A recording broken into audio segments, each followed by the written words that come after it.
The following message was recorded at an event hosted by Desiring God. More information about Desiring God events, conferences, and resources is available at www.desiringgod.org. Now, will you allow me a brief discursus on preaching at this point? Okay. Well, one person said he would, and I'll point him out to you afterwards.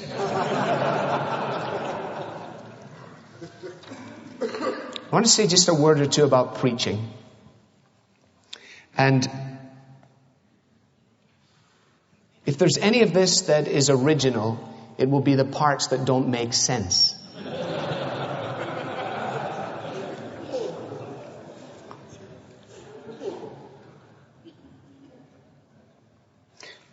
Why is there such a disinterest in preaching? Partly because there is so much boring preaching. There is so much that passes for preaching, which actually is not preaching. Preaching is not less than teaching. Preaching is more than teaching. Preaching is both didactic in its content and it is hortatory in its application. It should be clear in its structure, it should be biblical in its framework, it should be all of these things. But the preacher is not somebody who gets up on a Sunday morning and sort of quotes from Newsweek and Time magazine and plays a few trills on the trumpet and then suggests that everybody go downstairs to where the well-trained theologians are going to teach the congregation the Bible. I understand that that's a pattern in many churches, so that what you have in the pulpit is a sort of cheerleader, a sort of nice man, a cozy figure, an encouraging chap who will gather the crowds, and then he will disperse them so that somebody else who has spent their time studying the Bible will be able to teach it. That is not what I'm talking about a model of preaching.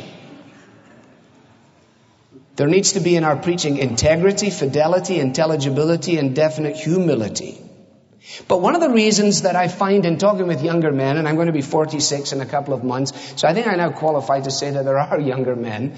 In talking with younger men who seek me out, they are on the receiving end of various snippets of information which are not new but come with profound impact at various seasons. And so many of them are wondering whether it is accurate when people tell them preaching doesn't do any good.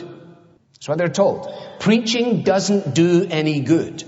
Insofar as monodirectional communication can reinforce attitudes and beliefs that are already held, but can only very, very rarely really effect change in people's opinions.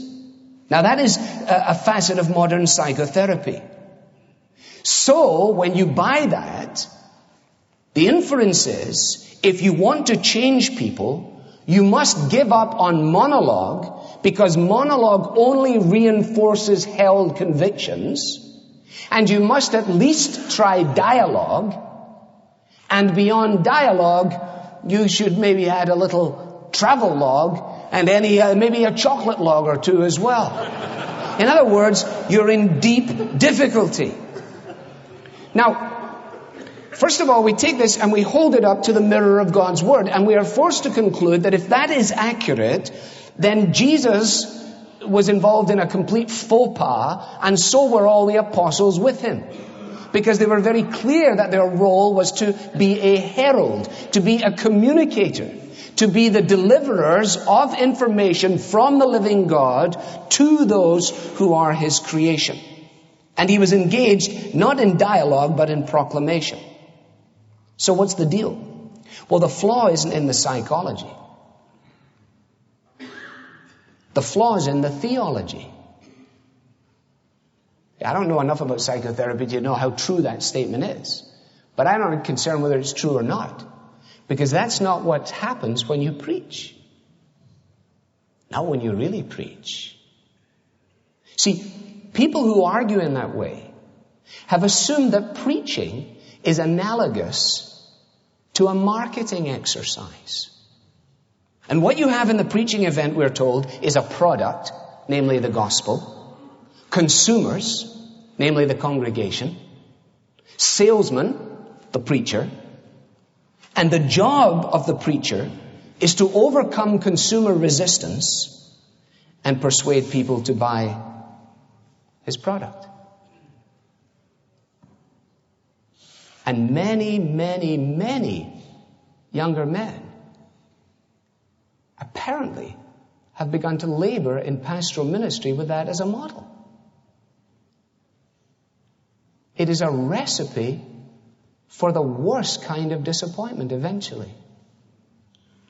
Because what do we discover when we turn to the Bible? We discover that according to Paul, there is one overwhelming reason why the analogy is no good, and that is because the preacher doesn't overcome consumer resistance.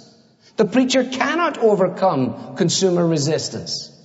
2 Corinthians 4 says that the gospel is veiled to those who do not believe. When Jesus told the parable of the sower, there was one sower on 4 soils. If it was told today in marketing terms, it would be completely the reverse, wouldn't it?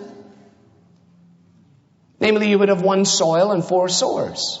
Sower number 1 goes up and does quite a good job, but not a very good job, and nothing happens. Sower number 2, he goes up and he's a little more skillful in the way he does it, and he has a bit of a better response. Sower number 3 goes up and he's been doing some church growth reading and some marketing analysis, and his thing is really beginning to take off. But number 4, he has got all of the technology and all of the marketing strategy down, and he knows how to overcome consumer resistance, and hey presto, look at his field. Do we really believe that Christian conversion is the result of human persuasion? Absolutely not. God said, let light shine out of darkness.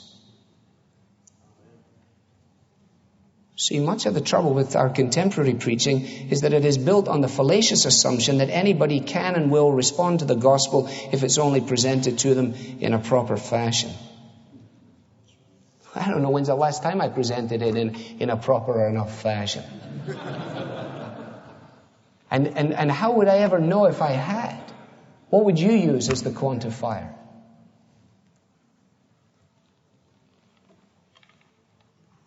Preaching will be effective, not because by all accounts it is the best means of communication.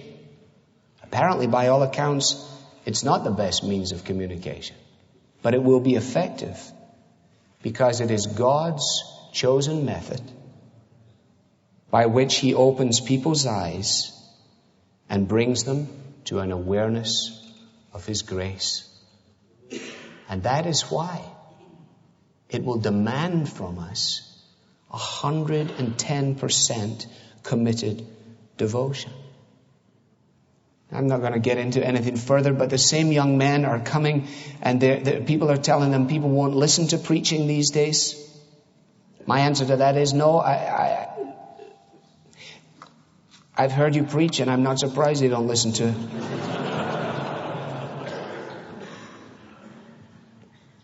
They haven't even given it a try under the Spirit of God. They haven't even, if they'd used 5% of the imagination involved in creating this roadshow that they've got going in their church to seriously understand the Bible and convey it, they would be amazed at what God would do by His Spirit.